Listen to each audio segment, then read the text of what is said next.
Because it was going 1966. I don't quite recall. I belonged to a fraternity, and a lot of that's blanked out at this point. But I'll tell you what the Beatles, a little bit about it, with Beatles. I remember the first time I heard Beatle music, and it was probably, before, it would be 1963 perhaps, around 1963. And I remember I was riding down Brook Road. I was riding around Brook Road with a friend of mine, and we were riding through there. And of course, in those days, we'd come up on rock and roll, Elvis Presley, and all those kinds of entertainers, Billie Holiday, the Big Bopper, all that type of thing. So we were very familiar with that kind of music. And that was wonderful music, the beginning of rock and roll. But we were riding down that road, and I remember just sitting there, and suddenly on the radio came, "I Want to Hold Your Hand," one of those original Beatles songs. And when I heard that sound was so different than anything that I had ever heard before. It was just something about that was transforming in its own particular way. It was, to me anyways, and I think to many, well, obviously they swept the country, the Beatles did, and they came out with all those wonderful albums. But it somehow captured the mood of the moment. The fact is that everybody had close cropped hair, and there was a conservative element, and I think there was always a mentality in this country, a very conservative kind of mentality. And when they came in, they were iconoclastic in certain ways. They came in, they had the longer hair, they had the British accents, they had that music, and they had a music and a rebelliousness that really hit the times, and it was transformative. Obviously, it ushered in the drug problems, a lot of the drug problems in this country, things of that nature, but it also opened up a whole new world of experiences for different people. And that song, "I Want to Hold Your Hand," the sound of that song is riding along. I thought to myself, gee, something is happening out there in this world, and I feel like I'm maybe getting swept up in it. And then it we went.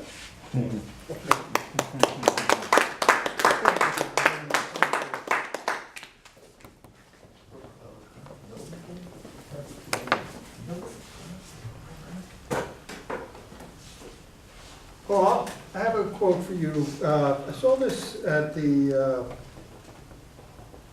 on the bulletin board outside. I think it's called the Unitarian Universalist Church in Braintree. And the quote is, "Always drink upstream from the herd." Would you mind giving us your take on that, a little bit of philosophy? Always drink upstream from the herd. You also have the right to change the subject. Thank you, Mr. Okay. Well, I think I'm going to change that one. That one's not resonating with me too much. Actually, I'd like to read another quote, the one that I just saw that I really, really like. So, if you don't mind, I'm going to try this. Many of you have heard this quote, I'm sure, but it's just an awesome quote. And I think if you live, I aspire to live by this. Not easy. The person who said the quote, I won't tell you until after, but the person who said the quote did live by this. People are often unreasonable, irrational, and self-centered. Forgive them anyway. If you are kind, people may accuse you of selfish, ulterior motives. Be kind anyway. If you are successful, you will win some unfaithful friends and some genuine enemies. Succeed anyway. If you are honest and sincere, people may deceive you. Be honest and sincere anyway. What you spend years creating, others could destroy overnight. Create anyway. If you find serenity and happiness, some may be jealous. Be happy anyway. The good you do today and will often be forgotten. Do good anyway. Give the best you have, and it will never be enough. Give your best anyway. Does anyone know who said this quote? Donald Trump? Who else? Does the sergeant at arms need to make an escort? Yes, it was Mother Teresa. It was Mother Teresa. Yeah, I was guessing Mother Teresa. Yeah, and you know, I just feel like there's such a breakdown in morality that I see in the world. I don't want to depress anyone. I think there's a lot of great stuff happening too in the world, but you know, people can. I think a lot of people are demoralized and by a lot of the stuff that's happening. You know, and you know, like yesterday we had the terrorist attack, and these things can be demoralizing. But Mother Teresa says, you know, I think what she's saying here is live from the inside out. Don't look outside and see what's happening. It doesn't matter what's happening outside. Just live from your values, from what you know is right. what you know is true, not what everyone else is doing, what everyone else says, because that's gonna come and go. Think times are gonna be good, times are gonna be bad, you know, like these are the best of times, these are the worst of times, you know. It's always gonna be that way. It's gonna be a little bit worse, it's gonna be a little bit better, but the point is how do you feel about life? What's right to you? What's right to us? That's what's important, you know? I love that quote. She's saying, just do what you know from your inner, your spirit, your soul, and what's inside you, what you know to be right, what you know to be, doesn't matter what if someone does you wrong, don't just go down to their level. Do something good anyway. So that's the point of that. Thank you. Thank you, Paul.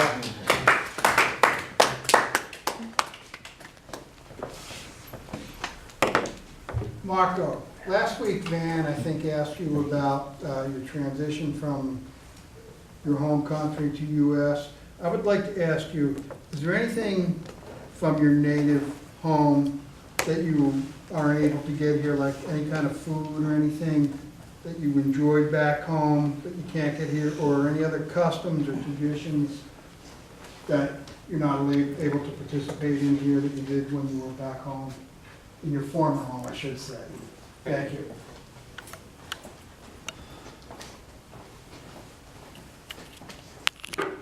And you could always change the question.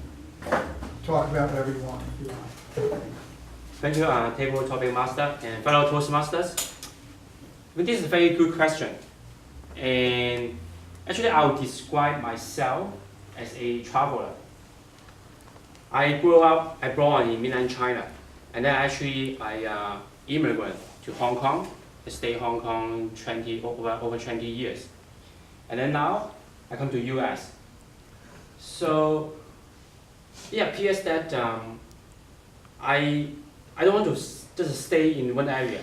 Even come to US, at the beginning I stay in Maryland and then now I come to Boston.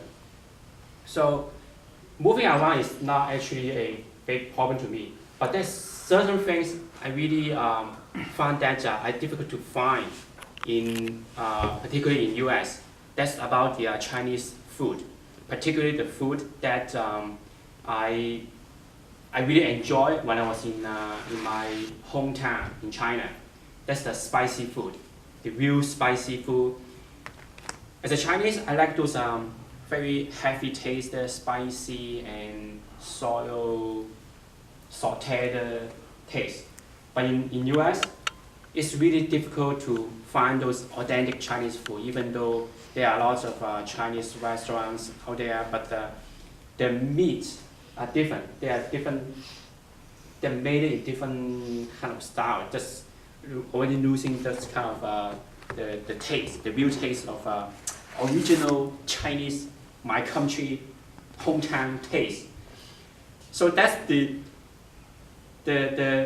prettiest thing I find I move around, because I really want that chili taste, hot taste to give me my energy.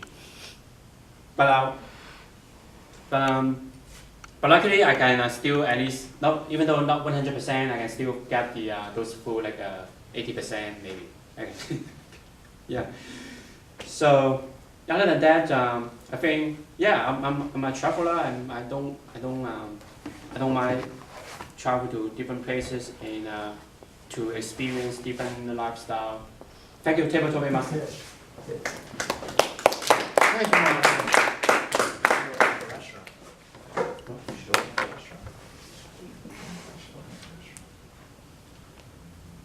Gino, in this day on 1785, Benjamin Franklin announces his invention of bifocals.